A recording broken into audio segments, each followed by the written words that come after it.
In my trading career, I've lost over $200,000 in a single month. It was one of the lowest points in my trading career for sure, but I made it all back. And if I could go back, I would not change a thing because of what I learned by going through this. I'm going to give you some tips on what not to do after large losses that will only cause even more losing. Then I'm going to show you what I did to make my money back so that you can simply just do the same. Let's dive into it. Well, how did I lose all this money? Well, everything works until it doesn't. And in 2020, I was buying a lot of high flying stocks and it worked well until this one time. 2021, Fastly gave me a great buy the dip opportunity, so I bought it just like I always had done, but the bounce never came. I was stuck in options that were losing pretty bad. After taking those losses, I just felt sick to my stomach. I didn't want to even open my broker anymore and trade because I knew I'd see that red P&L and be reminded of all the mistakes that I had made in my trading.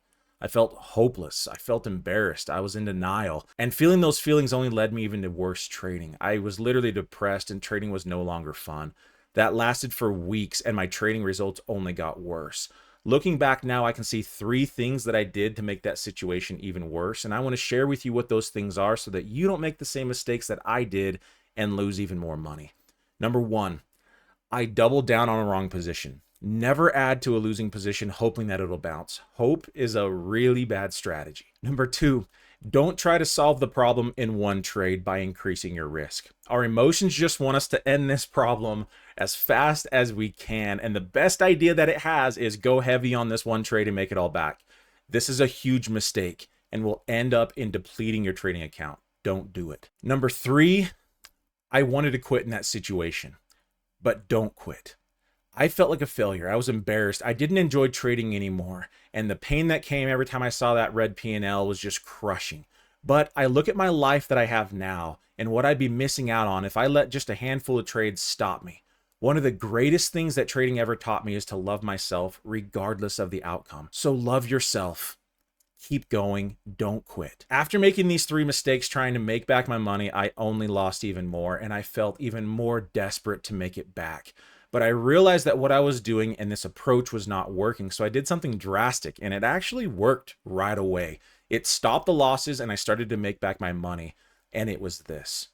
I asked myself, how would I feel if I just made $300,000?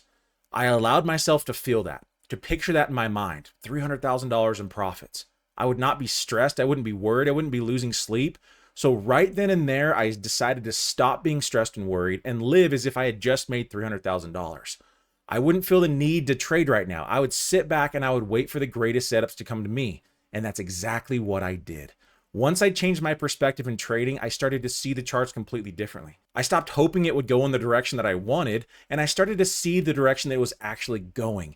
It was dropping hard, so why not make money on that move the entire way down? So a week later, Fastly gave me the perfect opportunity to buy puts to cover my position, and I did that exactly. I made a ton of money as the stock started to drop extremely hard over the next month and made back all of my losses.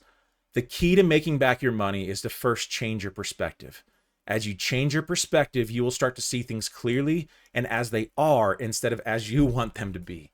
Next, stop asking the markets to align with what you want and start aligning yourself with what the markets are actually doing. When you're wrong, cut. Don't double down. And finally, wait for great trades to come to you.